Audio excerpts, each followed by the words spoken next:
Ladies and gentlemen, welcome to Man in America. I'm your host, Seth Holhouse, coming to you live from the beautiful state of Ohio, where we actually have pretty good gun laws.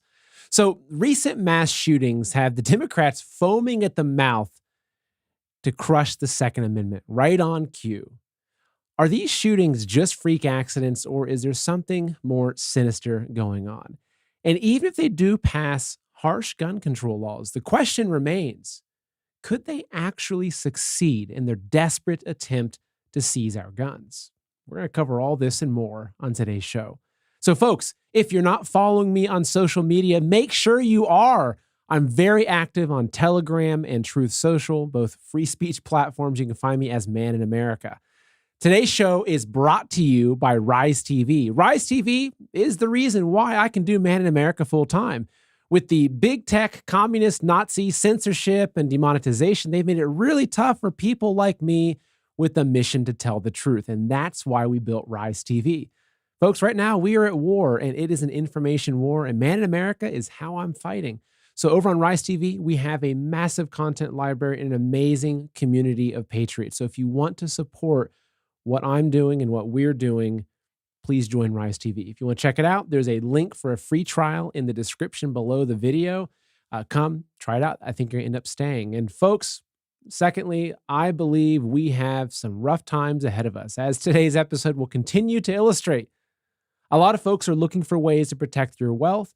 I've always been one to recommend physical gold and silver, and brass for you two-way fans. And for this, I'm confident in recommending Noble Gold. So you can buy gold and silver directly, they ship it to you, or what a lot of folks do is an IRA transfer. So Noble Gold specializes in IRA transfers, which allow you to transfer your IRA into physical gold and silver with zero taxes or penalties. If you want to learn more about this, open a new tab right now and go to goldwithseth.com, or you can call 877-646-5347. Again, it's 877-646-5347. And look, the folks over at Noble Gold will take such good care of you. They're going to hold your hand. They walk you through the process. They answer any questions you might have. Even if you're curious, just give them a call. Again, 877-646-5347. All right, folks, today's show is perhaps one of the most important topics that we could be discussing right now, the Second Amendment. And with the recent wake of mass shootings, again, right on cue, the Democrats are foaming at the mouth to ban assault rifles, to add 1,000% taxes on assault rifle purchases, to bring in more red flag laws, just to do everything they can to disarm us. And so on today's show, I'm going to be digging into a lot of things, but one of them is the big question of what actually would happen if they successfully, through Congress or through an executive order, were able to ban assault rifles, or like Justin Trudeau, Castro or Trudeau up in, China, if, like he recently is in the process of banning handguns. What would happen in America? It's a big question because, look, as much as people say, well, look, we're going to flip the House and the midterms, and I don't have a whole lot of faith in DC. Even if we had full control, these people are mostly rhinos. I don't trust either side. Now, if Trump was back in officially, that might be nice, but he's not. Sorry, folks. So we have to deal with the realities ahead of us. And the reality is that I don't trust these people to not come after our Second Amendment. So the question I want to ask is, what happened? So I'm going to be digging into that. I'm going to be looking into the historical precedents of what has happened in nations where citizens have been disarmed by governments. I'm going to look at what the Second Amendment is. We're going to look at some of these recent shootings and some of the just odd things about them, including the fact that the FBI had been following almost all of these mass shooters, yet somehow they still managed to complete that. Right? A little bit of creating a problem, then offering the solution, I think. So let's go ahead and dig in. But I first want to look at what is the Second Amendment. Well, here it is, folks. The Second Amendment states a well-regulated militia being necessary for the security of a free state, the right of the people to keep and bear arms shall not be infringed. Now, I want to pull up something else. This is something that a little bit of text that someone had shared on a Bards FM chat that I'm on over on Telegram I thought was really pertinent. I want to pull this up because this is an important thing to look at what the Second Amendment is, because there's a lot of people that want to tell you about the Second Amendment. A lot of the mainstream media, maybe some of your liberal friends, they say, look, why do you need a gun? This is the 21st century. You can have a hunting rifle. Are you going to shoot a deer with an AR-15? It's like, it's not about that at all, actually. It's not about that at all. And we're going to be showing why in today's episode. But let me pull up this next little graphic here, because I think you're going to like this. Okay, so this is a really good posting. I'm going to read this to you. For those who do not understand the meaning of rights, we need to make it clear once and for all. The Second Amendment does not apply to semi-auto rifles, nor does it apply to bolt-action rifles, nor does it apply to pistols or revolvers. The Second Amendment restricts government.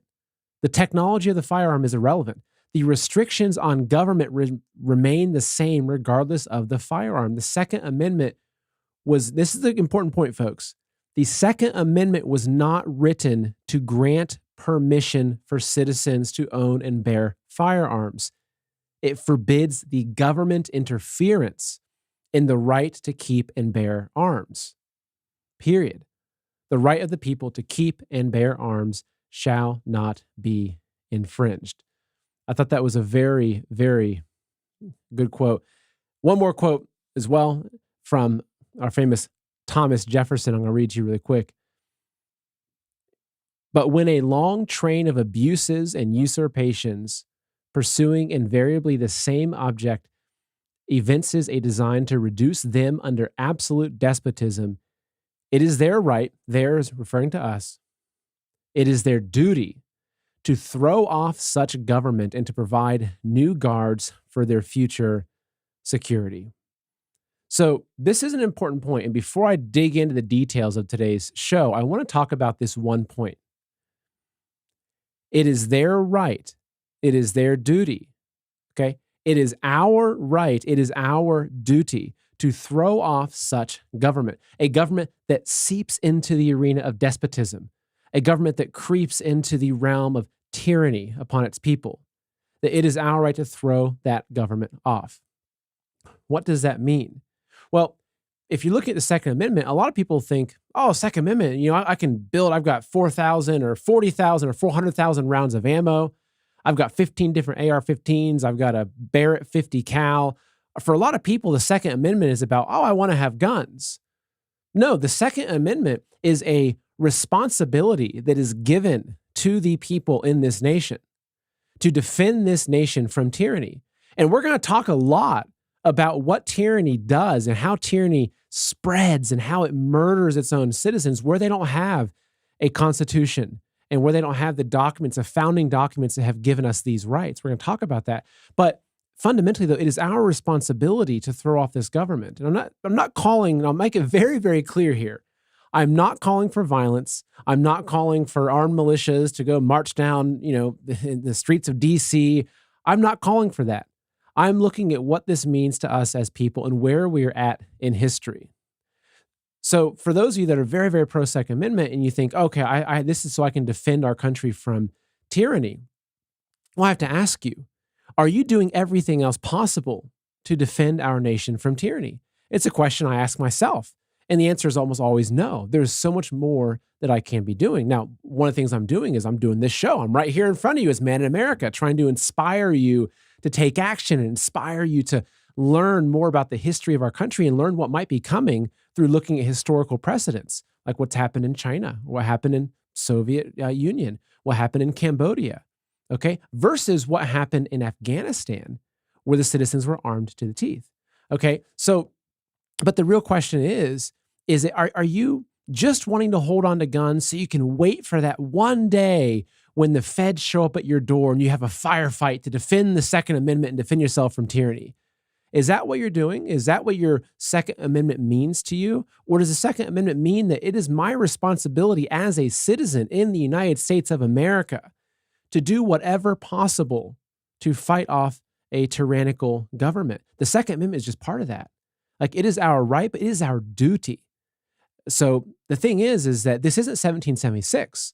This war is much broader than it was then. This isn't just go grab your musket and go shoot down the redcoats, right, in the field out back of your farm, right? So this is a war, as I talked about in the beginning. It's an information war.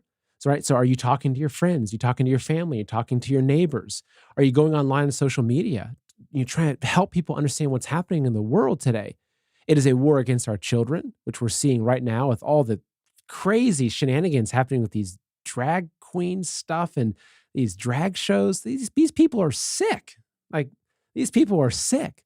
So are you going to your local school board? Are you paying attention? Are you fighting to make sure your kid is getting the right education? And if they're not, are you pulling them out of school and doing whatever it takes to homeschool them or team up with other parents to homeschool? Right? It's this. Are we doing this as citizens in America? Are we doing this? Because if we're not, if we're just waiting for that time when we have to use our Second Amendment, I would say maybe we're not even deserving of it. Because it's like, if there's criminals all around and they've taken over your town and they're raping the women and children, and you're just sitting at home with your gun waiting for them to come, we have to be proactive as the citizens of America. That's for sure, because folks, they are coming after our guns. And this is a reality. And look, I'll pull up something right here. I was going to save this till later in the show, but I'll pull it up right now. This is just the beginning of their plans. Let's see, I've got here, right here. I'll show this to you. All right, this is a bulletin that came out today from the Department of Homeland Security. This is a National Terrorism Advisory System bulletin. This is some serious stuff. This is from the Department of Homeland Security.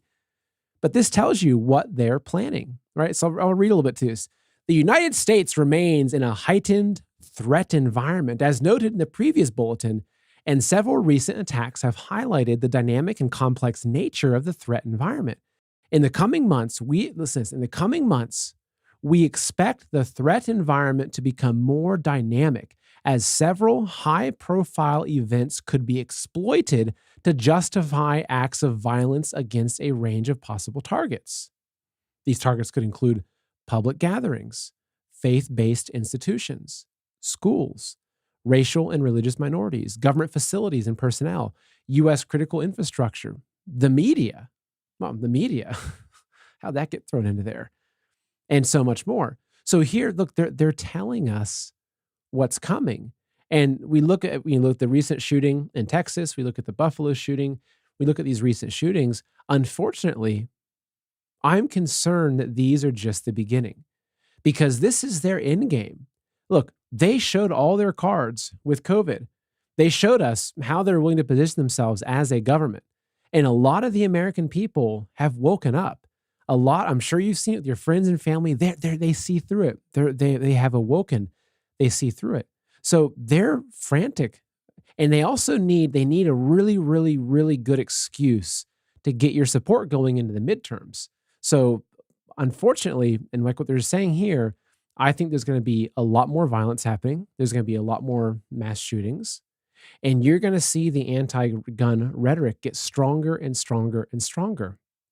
And maybe Biden comes out and signs an executive order. There's a very good chance, folks, that could happen. They're telling us. And again, I'm going to pull up some other thing. This is a little meme that was floating around about recent shootings. Okay, right here. These are from different headlines, different articles. Okay, this is looking at the different recent mass shootings. Authorities say the suspect was known to the FBI. Buffalo. Boulder, Colorado. Authorities say the suspect was known to the FBI. Parkland Springs. Authorities say the suspect was known to the FBI. Sutherland Springs. Las Vegas shooting, where 60 people were killed. Authorities say the suspect was known to the FBI. If you look at this, you look at the DHS warning, you look at the FBI's involvement of this, even if you look at what happened with January 6th and all the feds that were involved, it becomes more and more apparent that there is some really suspicious stuff going on, because this is how they are working. And it's so sad, because when you see like what happened out in Texas, where it's innocent children that are involved in this, it shows you how sinister these people are. Because what is their end game? Well, we're going to dig into that. But This is coming, folks. I'm really warning you because it's going to get a lot worse because they're desperate. They're desperate because they're losing control of the narrative. They're desperate because people are waking up and seeing through. And they're desperate because people are buying guns like there's no tomorrow. I mean, ever since COVID started, I don't have a graph to show you, but people have been buying record numbers of guns. My personal estimates is that there's probably around 1 billion firearms in America in the hands of private citizens. I mean, look, the American people, we are the largest standing army in the entire world. All right. We should feel very proud about that. It's good. Right. But let's just take a look at some other things here. So what's even happening in DC? Okay, let's just take a look. Let's take a snapshot of what Biden is attempting to do, what the politicians are attempting to do, because we have to understand where they're at. So here we go. Here's a recent article from the NPR, which I don't go to the NPR for regular news, but sometimes when I'm showing you what's happening, it is, all these media, they're all owned. So here we go. So President Biden calls for assault weapons ban and other measures to curb gun violence. So look at Biden. He's real serious right there. He's real serious. He's not sniffing anything. He's not touching anybody. He's just saying, look, we got to get rid of these assault rifles. All right. So President Biden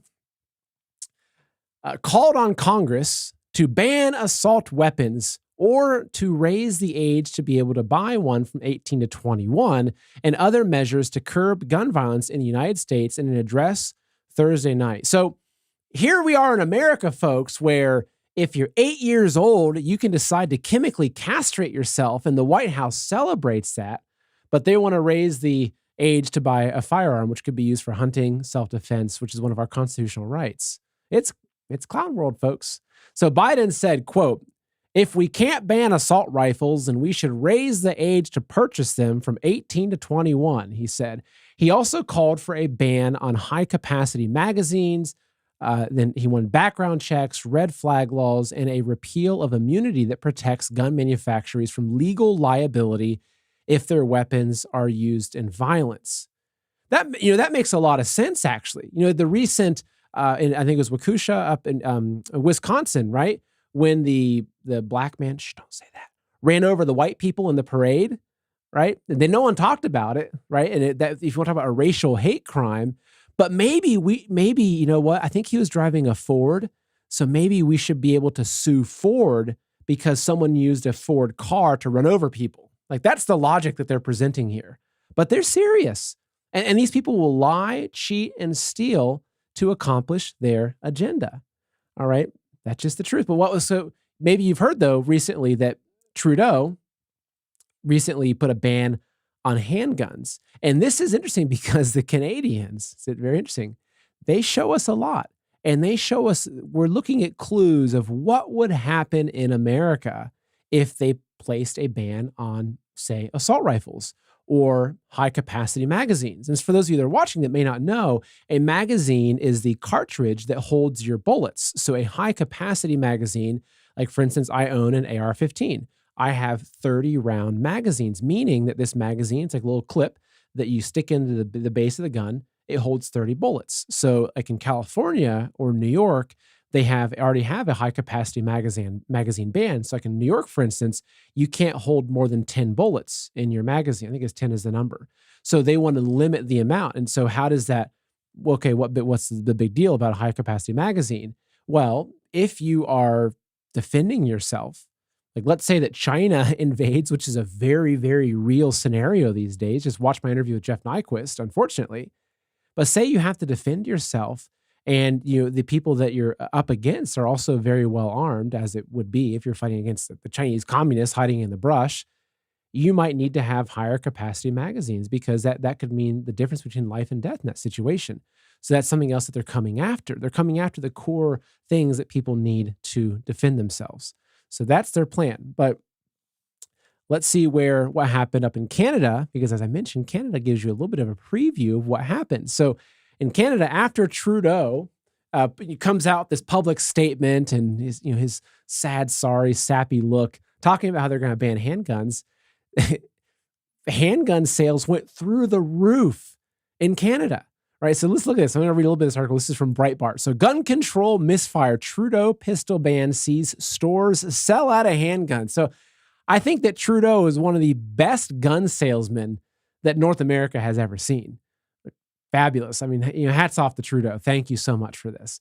So anyway, gun stores in Canada have seen handguns fly off the shelves, with many selling out altogether after Prime Minister Justin Trudeau announced gun control legislation freezing all pistol purchases. So in what appears to be a seismic political misfire, Canadian gun stores have been reporting a massive surge in handgun sales after the country's leftist Prime Minister Justin Trudeau announced that he would be implementing gun control laws, totally freezing the import and the sale of this class of firearm. So he did this in response to the shooting in Texas. So this is some, they talk about a one world government. This is great cooperation. They can have a false flag in America that the other countries get to use to then impose more tyrannical rules on their citizens. Bravo. So Trudeau has doing a great job with that. But the real question with this is, what is this about? What is the goal? Why are they trying to disarm us? Now, before COVID started, if I would have told you that I'm concerned that our government has tyrannical tendencies and that they might want to eventually enslave our population the same way that people have been enslaved in communist China, where they're in forced labor camps, they're having their organs extracted, you probably would have said, Seth, you're a whack job. Like, go back out to the country and just don't talk to me. But look at what's happened. Look at the stripping of so many of our rights in the past couple of years. So a lot of people are realizing there is something more sinister going on. Now, I'm not going to get too heavy into China in this episode, but again, if you watch the previous episode with Jeff Nyquist, the thumbnail says Final War. I highly recommend you watch it. There is a very, very real possibility of China actually having a kinetic war with America.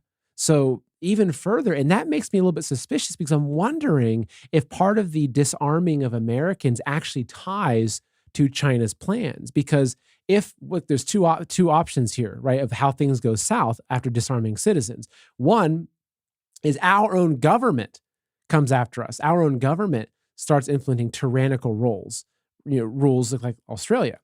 But scenario two is that a foreign government that is planning on invading America wants to disarm its citizens before the invasion. So both of these are reasons why we need to have our firearms. So I'm going to read a little bit for you from a book. Now, this is a book that if you buy it, you probably will get put on some sort of watch list. I already bought it a couple of years ago. Anyway, I'll pull it up for you. It is called Resistance to Tyranny. Now, this book, I would say, is one of the most important books on understanding how important the Second Amendment is. And it goes into detail. I mean, this is a very detailed book on it's almost like a field manual of how to resist tyranny. It's literally a field manual for what to do if your government has turned tyrannical. It's a pretty fun read, but it has a lot of serious information. And so I printed off some of it because I lost the book in my move, so I have to find it again. But I printed off a little bit of this for you. So I'm going to read you some bits from this book because this is really, really important information. And if you have a friend that is, say, anti-gun, or they're on the fence about it, and they say, you know what, I was always pro-gun, but after these recent shootings, you know what, they should just pass the laws and get rid of them. Please share this segment of the show with them because this is really important information. And in general, folks, if you want to help with what I'm doing and get this information out there, please share this video with a couple of friends. Look, the big tech censorships are like, they hate me. They don't like this guy named Man in America. Trust me. So if you can share the video, we can bypass that censorship and get this video to more people. So this is a recommendation. I appreciate it. I'm going to do a little reading from this book though for you. Important stuff. So the biggest killer. War was not the 20th century's biggest killer. Tyranny was. That's how it starts. This is chapter 1, Why Armed Resistance. So, on gun control and genocide. So he says here, how were tyrannical governments able to carry out such massive killings? After all, government officials are always a tiny majority of the population. How were these officials able to kill many times their own number? And I'm going to get into these numbers actually for you. J. Simkin, Aaron Zellman, and Alan B. Rice, writing for Jews for the Preservation of Firearms Ownership, offer a very simple answer. The victims were disarmed first. And to show you, actually, so what are the numbers they're talking about? I'm going to pull up, I have a chart here for you. Okay, this is the number, because this actually helps preface all of this. This is the number of innocent people murdered by governments. Okay, so it says being anti-government is the logical result of taking a close look at the state and its bloody works. I'm not going to go into detail here, but here's what it goes into. Here's the honest truth. Not just skepticism towards state power, but a strong anti-government sentiment are a natural and logical result of taking a close look at the state and its works, its bloody, heavy-handed works. Let's start with a number. 262 million. Have you heard that number before? 262 million. What is it? That's the number of unarmed people estimated murdered by governments in mass killings that this professor had termed democide. Democide meaning the murder of people, democide, the murder of people by a government during the 20th century. This democide murdered 6 times more people than died in combat in all foreign and internal wars of the century. He wrote, 262 million people have been slaughtered by governments. Folks, even if we think America is a great government, the government we have here, land of the free, home of the brave, we should still be suspicious because the largest killer of people is governments. It's a very, very real fact. So getting back to the book here, Resistance to Tyranny, pull it back up for you. So he says, okay, so these researchers in their study, Mr. Simkin and his fellow researchers have specifically investigated the most significant cases of genocide since 1900 and determined the then existing laws regarding ownership of firearms. A brief summary of their findings is as follows. And I'm going to go through this quickly for you. Turkey. The Turkish massacre of Armenians from 1915 to 1917, which resulted in some 1,150,000 deaths, was preceded by a gun control law imposed in 1911. 1911, they take the guns away. Massacre, 1915. Over 1 million people slaughtered. Soviet Union. The Bolsheviks imposed their first gun control laws in 1918 during the Civil War. In August of 1918, a law was passed requiring registration of all firearms, ammunition, and sabers. Of course, gun registration is always followed by gun confiscation. In October 1918, when the registration certificates were revoked and then they banned the ownership of firearms. Stalin began his various genocidal campaigns by 1929. When Stalin began his various genocidal campaigns, the population was completely disarmed. Only the police and the army had weapons. According to Professor Rummel, over 50 million people were killed in the resulting genocide. Now, here's a quote from Alexander Solzhenitsyn, who is one of the most brilliant writers, and everyone should be reading what he has to say. This is a quote looking back, because he lived through this. He was in the gulags. He lived through true tyranny under communism that came about with a disarmed citizenry. He says, how we burned in the prison camps, later thinking, what would things have been like if every Soviet police operative, when he went out at night to make an arrest, had been uncertain whether he would return alive? If during periods of mass arrest, people had not simply sat there in their lairs or apartments, paling with terror at every bang of the downstairs door and at every step of the staircase, but had understood they had nothing to lose and had boldly set up in the downstairs hall an ambush of half a dozen people with axes, hammers, pokers, or whatever else was at hand. Listen to this part. This is the most important sentence. The organs, referring to the political organs, the machinery, the police, etc., the organs would very quickly have suffered a shortage of officers, and withstanding all of Stalin's thirst, the cursed communist government machine would have been ground to a halt. So basically, what he's saying here is that the people, when the police were coming and knocking at their doors to take them away to the camps, the people just sat in their homes frightened. And what he's saying is that if the people would have taken up arms, now granted, they didn't have guns, but even if they would have taken up fire pokers, sticks, whatever they could have found, and waited in the doorways of their apartment building and attacked the officers that came in to take them away to their deaths, even that action alone could have ground to a halt the slaughtering of people under Stalin. So, on to Germany. We all know what happened in Germany. So, the Nazi gun law of 1938 essentially banned all private ownership of firearms. However, it specifically exempted from its ban police and military units, the SA and the SS. Overall, some 15 million people were killed by Nazis because they had no means to resist. Communist China.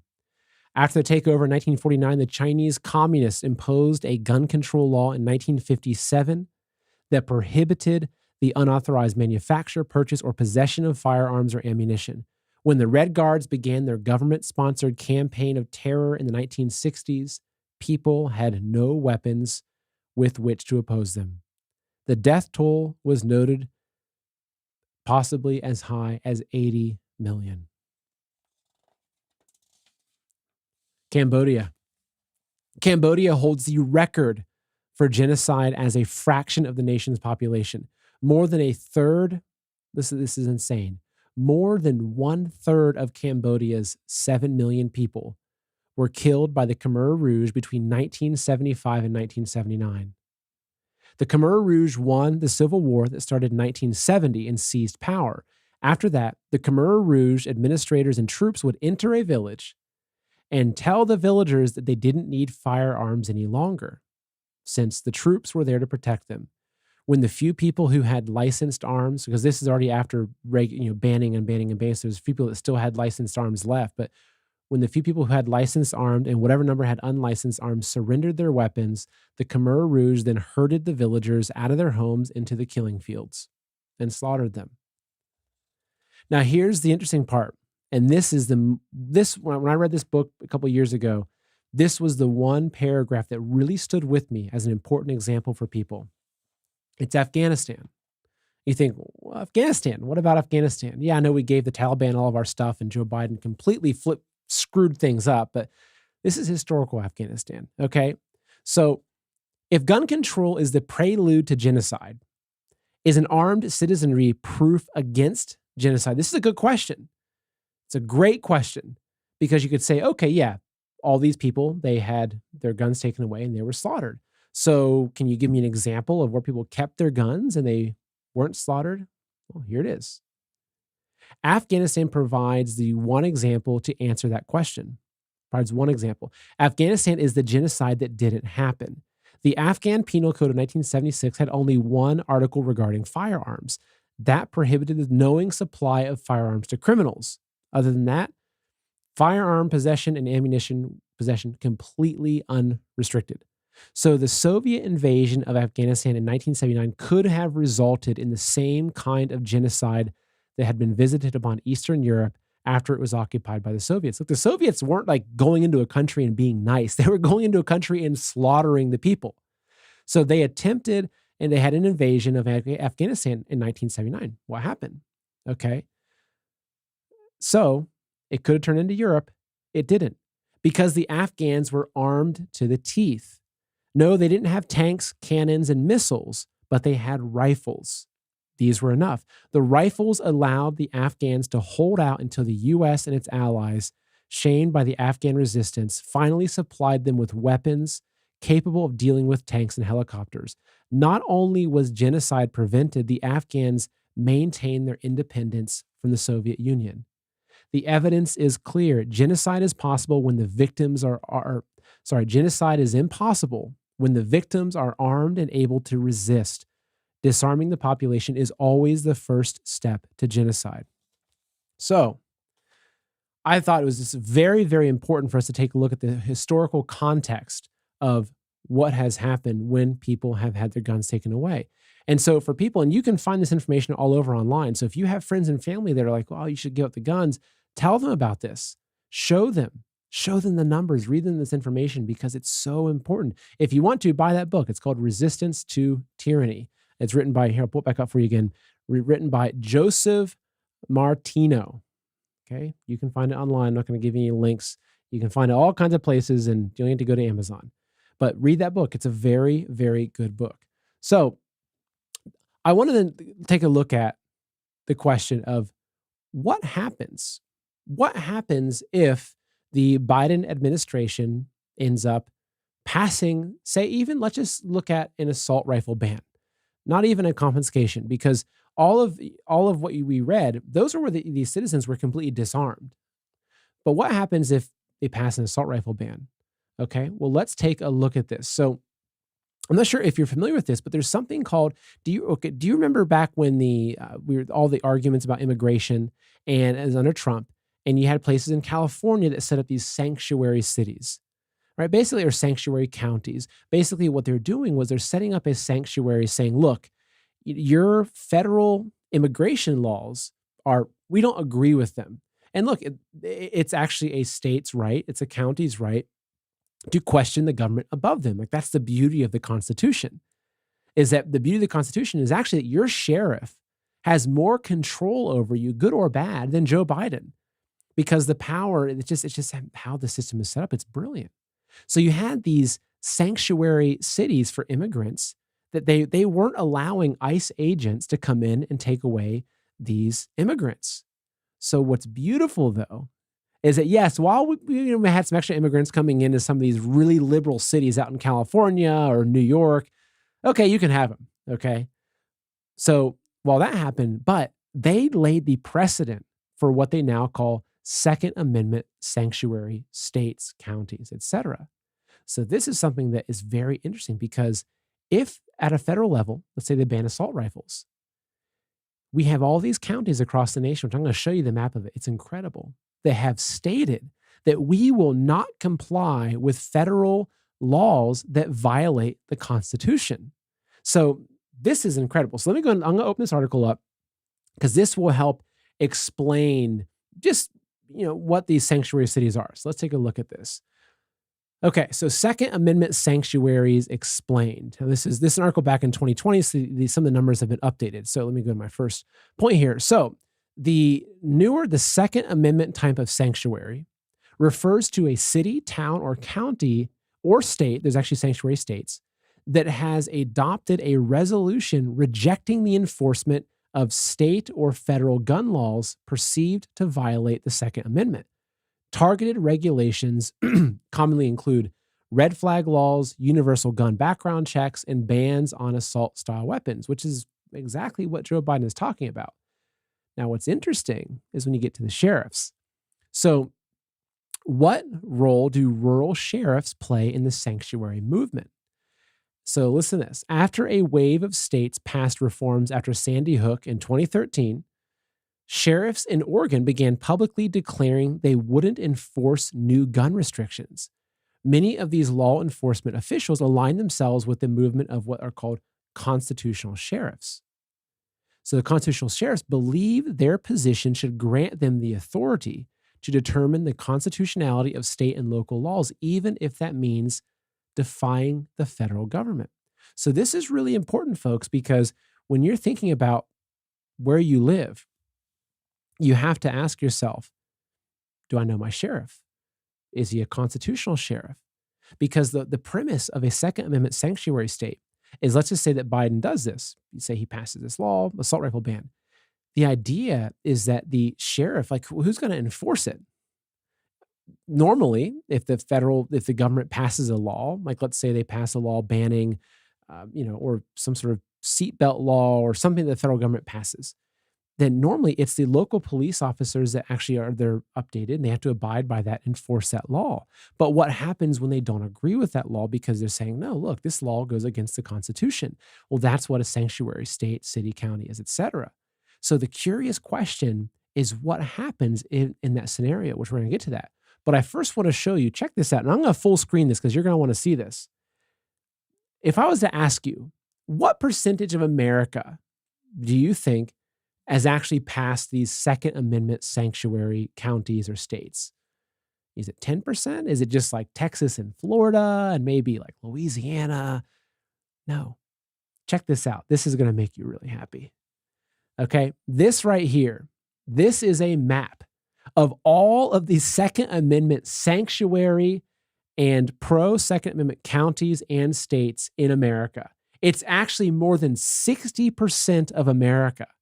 So, it's like Biden, go ahead, pass your gun laws. In California, maybe, in New York, maybe they'll enforce them. So what this map is showing you, and for those of you that are listening on the podcast, I apologize you can't see this, but just imagine a map of America with most of it covered by color, meaning one of a few things. So if you see green means that they have passed the Second Amendment sanctuary or pro 2A resolution at a county level. Blue means that state itself has actually passed that at a state level.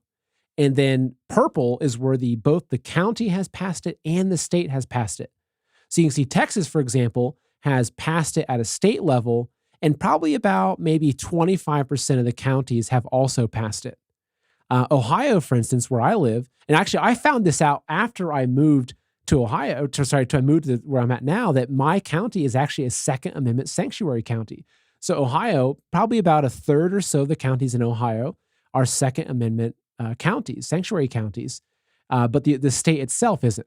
So anyway, that, and just, this website is just sanctuarycounties.com. So if you want to go look up your county, look up your state, sanctuarycounties.com, you can go look that up, because this is really important, folks. I was so excited. It was like, I couldn't wait to tell my wife. I was like, Kate, guess what? We live in a Second Amendment sanctuary county. I was so excited. She thought I was probably kind of nutty, but she was actually like really happy too. She's like, yeah, that's awesome, right? Because she's an Australian that appreciates the role of the Second Amendment. Look at Australia, right? Anyway, I highly recommend you look into that, because this creates an interesting thing. It's like, what happens? What happens? There's all this huffing and puffing and the foaming at the mouth of the Democrats wanting to get rid of guns, but would they actually be able to? And so this draws into a different question, which I was going to try to answer the question to you on my own. I had a good answer, but I was, in my research, I found that someone on Quora gave a beautiful answer to this question of, what really happens if there's a gun grab? Could it lead to civil war? You have to ask yourself, because think about this. If say Biden wants to enforce a gun law in your local area. Well, if your sheriff and the local officers refuse to enforce it, then Biden would have to send in somebody else. So who's he going to send in? Like ATF agents? Are there enough of them to go take the guns away from people all over America? Would it be the military? Would it be blue helmet UN troops coming in? And imagine that. Think about this. If Biden has to then use the military to take away the guns of the people, could there not be a greater reason that we're armed to the teeth than the fact that the government's using the military to take our guns away? So it would almost definitely lead to some sort of conflict. There's no way. Folks, maybe look, if you live in San Diego or you live in Los Angeles or New York City, I'm sorry. I can't guarantee that you're not going to be able to have a gun, or that you're going to be able to have a gun in your area. But if you live in the majority of America, they're going to have a really, really, really hard time taking our guns away. Not to mention, think about the time that we are at in history. Okay, yes, in New Zealand a couple of years back, they took the guns away because there was the Christchurch shooting. I think it was Christchurch shooting. I believe so. There was a mass shooting in Australia at one point. They took the guns away. And actually, the people handed the guns over. They did a buyback program, and the people, they dutifully kind of gave their guns over. But do you think that Americans would do that? Even look at Canada. Trudeau says, hey, I'm going to ban handguns. They all go out and buy a bunch of handguns. So what? I'm guessing they're not going to go buy the handguns and then a week later be like, okay, Trudeau, here's my Glock 9mm I just bought. You can have it back, right? No, they're buying them to keep them, to protect themselves, because they have a sense that tyranny is coming in, which is what we're seeing in Canada. So do you really think, of all the Americans, do you really think, and actually, here's the thing, let me know in the comments, whether you're watching live or afterwards, tell me, what would you do if an ATF agent shows up and says, well, Seth, Well, Billy, on my registry, I see you've got 3 AR-15s, a Mossberg shotgun, a Glock 9mm, and a Beretta. You got to hand them over. What would you do? I'm actually curious because I think that the majority of Americans, look, maybe under Obama, they could have got away with it, right? Maybe. But under Joe Biden, when most people know what happened in 2020, which I can't talk about because I'm on YouTube, and there's a good segue. If you're watching me on YouTube or Facebook, please at least go watch me on Rumble where they're not censoring people. Support the tech companies like Rumble and Truth Social that really are trying to protect our freedom of speech, please. So anyway, we know what happened in 2020. We know what's happened with COVID. Do you really think of all times in history, I think that right now is the least likely time in history that any American, not just the conservatives, but even the liberals, that anybody in America would actually voluntarily give up a gun? Crime has skyrocketed. You know, I was literally in Lowe's the other day. I was buying something. I forget what I was buying. It's irrelevant. And a guy had a giant cart of Milwaukee drills, probably a couple $1,000s worth of stuff. And he just walks out the front door. And I looked at it and I was like, are you guys gonna do anything? They're like, nope. Our other team goes after that. Just walked out. The sirens started going off. He stole like a couple $1,000s worth of stuff. Just walked right out the door. Right. We all see those videos of, California, different areas. People are just going into a CVS and just like dumping stuff into their bags and walking out the front door. People see this. There is never a time in history, I think, when Americans would be less likely to give up their guns. I would say that I think that we're less likely to give our guns up now than 1776. Like that's where things are at. And even people that are liberal, they're probably saying, I'm not giving up my gun. It's not going to happen. But I want to actually pull up this post because this was a really, really, really good answer to what someone had asked. So let me go ahead and pull this up for you, folks. Someone asked, and this was actually a year or two ago, would a gun ban in the United States start another civil war? Because this is a very important question. And okay, so here's the answer. I'm going to read this to you because this is a very good answer. It really makes you think. This is 4 years ago, and this is from Ryan Smith, who is he's a MS political anthropology. Okay, so he sounds smart. He says, I think it would depend on the type of ban that would be put in place. If we saw something akin to another 1990s style assault weapons ban, I would say no. However, I do imagine we would see a major spike in militias, as well as more conservative states refusing to help authorities enforce gun control. Some especially conservative states like Texas or Wyoming may even pass counter laws to make the enforcement of federal laws a crime. This would create a major crisis between states and the federal government, but not a civil war. So that actually, he's very accurate with that because look at what's happening with these Second Amendment sanctuary cities. Spot on. Now, he says, if we're talking about an outright ban on semi-automatic and automatics, it would likely result in a major constitutional case. And even with a large number of activist liberal justices on court, I doubt the ban would be upheld. So he's saying that most likely it'd be hard to actually uphold it if it went to the Supreme Court. To say nothing of the fact that it would take a filibuster and veto-proof majority of extremely leftist Democrats to get such a bill passed. Now, this is 4 years ago. The Congress, Senate, et cetera, were very different. We might have those situations now. But for the sake of the argument, the bill passes and is upheld by SCOTUS if the ban includes a grandfather clause that avoids confiscation of existing guns. Then you would likely see massive gun sales before the bill takes effect, like Canada, as well as similar actions by the states to refuse to enforce or counteract the ban. Now here, this is interesting. If the ban did not include a grandfather clause and demanded confiscation, then I believe there will be violence. There are enough militias around the country that are small, well-armed, and well-organized that would attempt to target law enforcement agencies charged with confiscation.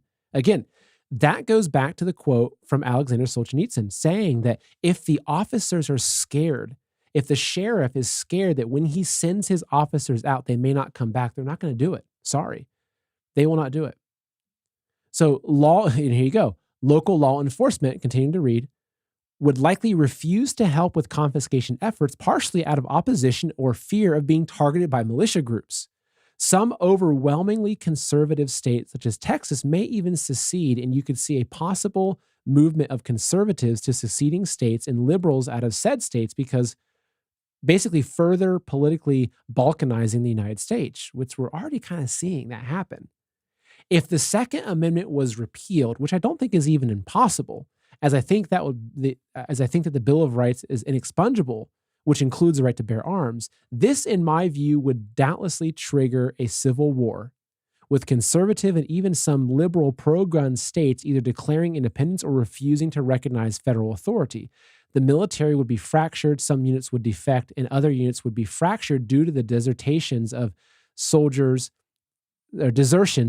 sailors, airmen, and Marines with secessionist sympathies. State Guard units would likely refuse to recognize federal authority, and depending on how quick the breakdown in federal power is, you may simply see the federal government cease to exist and the states, pro or anti-gun, exercise home rule. So I thought that was a brilliant explanation for what would most likely happen. So, okay, yes, if he says, if you're grandfathered in, meaning if I already own an AR-15 and they say that, okay, Seth, you can keep that one, but you can't buy a new one. Like you said, you're going to see a massive surge of gun sales. Look, I'd probably go out and buy 4 of them if he was going to ban AR-15s, because I don't know, we maybe need an extra one, right? Teach my wife how to use one, which I can't wait to do that. But as you're saying, if they try to go after and confiscate, we can see exactly what would happen. And so when I tell you at the beginning of the show and on the headline for this episode that regardless of all the huffing and puffing, I actually do not believe the federal government has the ability to disarm the American citizens. I don't believe it's possible. And so I know there's a lot of fear mongering. I know that for a lot of us, we know the importance of the Second Amendment, and we're thinking that, gosh, I got to hold on to this. I got to hold on to it. I really got to hold on to this and they're coming after it. They're coming after our guns. Yes, it's difficult, but please don't let it keep you up at night. Now, look, if you live in like San Francisco and you've got like a little hunting rifle, Ruger 1022 or something, maybe you should move during this time. That's what I keep telling my mom too, like, 'cause she lives in a more blue area. It's like, Mom, there's a window for you to move, and then that window is going to close and you're going to be stuck in a blue city. It's going to be burning down. I'm not necessarily, I'm just kind of joking with her, but I'm also being serious. Okay. But it's not a bad idea, especially if you're in California, New York. Those are the regions where I expect it to get a lot worse. Now, maybe, and I give you a lot of kudos for this. Maybe you say, you know what? I'm not going to leave California. I'm going to stay here and I'm going to fight. I know a lot of super patriots, ultra MAGA patriots out in California. And they're just like, you know what? I'm going to stay here and I'm going to fight. And kudos to you. For me, I've settled in the middle. I didn't move to Texas, but I left New York City to come to Ohio, where I'm sticking here, building out the whole house homestead to survive whatever comes next. So, folks, I hope that this has been a fantastic show for you. The show's not even over yet. So what we're going to do now is we are going to head over to Rise TV. But before we head over, I have a little treat to share with you. We recently finished the first episode of Deep Insight with Man in America. And if you watch the Plot to Steal America or some of my earlier videos that are highly edited and produced and scripted, this is what it is. So we're now producing regular Man in America content over on Rise TV that's exceptional. So I'm going to show you a quick trailer for it, about a minute long, and it's a fantastic trailer. It's a great show. You're going to love it. And then we're going to head over to Rise TV to talk even more about this. We're going to be digging in a little bit more into the false flags. Some of the stuff I'm not as comfortable talking about on these public platforms like YouTube and Facebook. That's for you watching me on YouTube and Facebook. Please at least go to Rumble so I can stop using those terrible tech companies. But we're going to be talking more about false flags, and we're going to do a Q&A. So if you want to, even if you have gun questions, if you say, hey, Seth, look, what are the 4 types of ammo I should be hoarding? I'll go over that with you. Or if you say, look, I'm new to guns and where should I start? Or any other questions you might have. We're going to do all that over on Rise TV. And then after you finish the episode, you can go watch Deep Insight by Man in America and have your mind blown, because in this episode of Deep Insight, we tie together the Bidens, George Soros, Russia, Putin, the gas lines, the New World Order, Klaus Schwab. It's a really heavy episode. So before I go any further, let me go and play that for you. And then we're going to head over to Rise TV. If you want to try Rise TV, there is a free trial in the description below. If you want to stick around, it's $10 a month. It allows us to do what we do full time out there fighting the information war. So let me go ahead and play this trailer for you, and we're going to head over to Rise TV. And thank you all for watching. Reminder to subscribe to the channel you're watching on, Rumble, YouTube, etc. If you want to share the video, I love you. I appreciate it. Thank you. How are the Ukrainian oil pipelines, Klaus Schwab's Great Reset, and the so-called New World Order agenda connected? Why did Russia invade Ukraine? Why are megacorporations even interested in Ukraine? What has George Soros been doing in Ukraine since the fall of the Soviet Union in 1991? And why did Hunter Biden get paid $50,000 a month to sit on the board of Burisma Holdings, a Ukrainian energy company? These are just some of the questions you probably wondered about. Ukraine, gas companies, energy, power. This is just the tip of a very large iceberg. All of this and more on Rise TV's newest series, Deep Insight, with Man in America.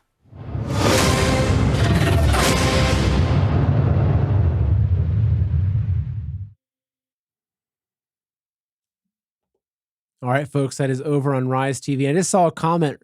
I think that maybe I'll make a t-shirt that says, I identify as a non-gun owner.